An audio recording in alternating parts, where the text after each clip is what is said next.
Hey there, Soil Secret Studio family.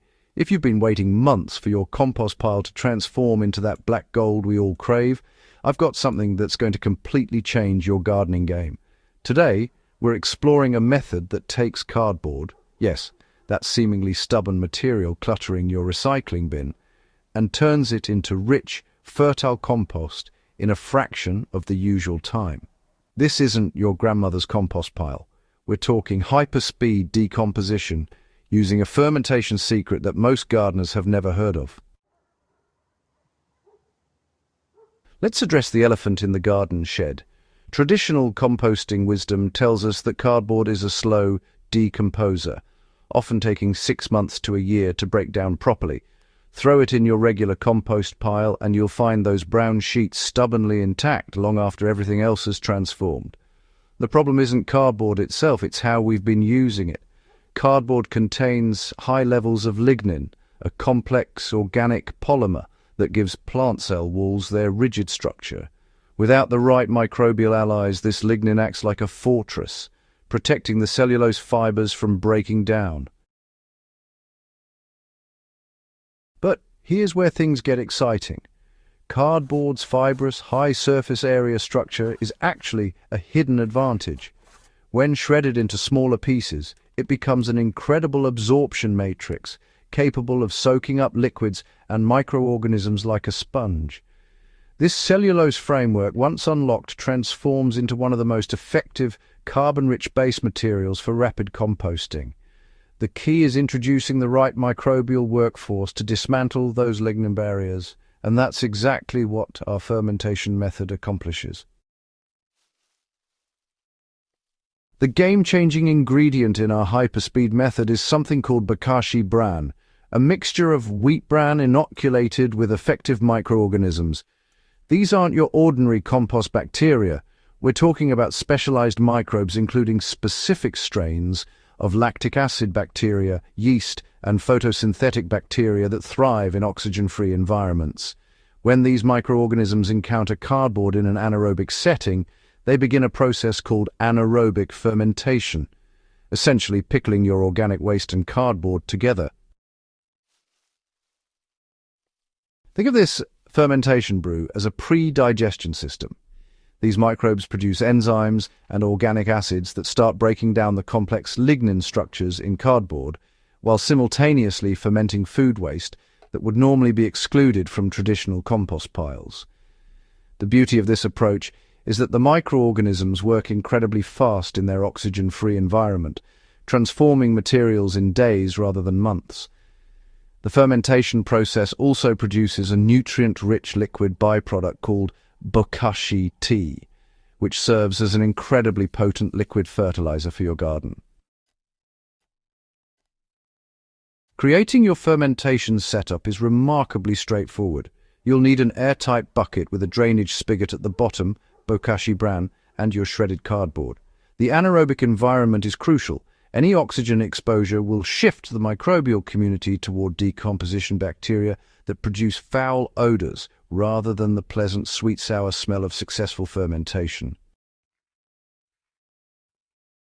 Start by shredding your cardboard into pieces roughly the size of your palm or smaller.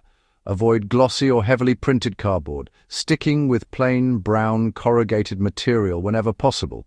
Place a layer of shredded cardboard at the bottom of your airtight bucket about 2 inches deep. This layer acts as both a carbon source and an absorbent base for the liquids that will accumulate. Now comes the daily routine that transforms waste into wealth.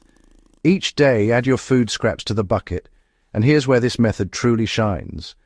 Unlike traditional composting, you can include meat, fish, dairy, cooked foods, and citrus peels.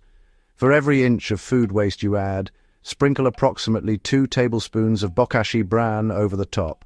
Press down firmly with a plate or potato masher to remove air pockets, creating that essential anaerobic environment. Seal the lid tightly and store your bucket in a shaded location away from direct sunlight. Every 2 to 3 days, drain the accumulated bokashi tea from the spigot. This amber-colored liquid is incredibly nutrient-dense but highly concentrated. Dilute it at a ratio of 1 part tea to 20 parts water before applying it to your plants as a fertilizer. The undiluted liquid can also be poured down drains to maintain healthy septic systems or prevent buildup in pipes. Continue this daily addition process until your bucket is completely full. Then seal it one final time and let it sit undisturbed for 2 weeks. This waiting period allows the fermentation to complete fully. When you open the bucket after this rest period, you should smell a sweet pickled aroma, similar to sauerkraut or kimchi. If you detect putrid or rotten odors instead, it indicates that oxygen entered the system and you'll need to troubleshoot your sealing method. The fermented mixture you've created is now in a pre-digested state, but it's too acidic for direct plant contact. This is where the second stage of magic happens. You have 2 options for finishing the process, both yielding results in record time compared to traditional methods. So, the first option is direct soil burial. You'll want to dig a trench about 10 inches deep in your garden bed, making sure it's away from any active plant roots. Then just empty your fermented cardboard and food waste into the trench, cover it with at least 6 inches of soil, and wait.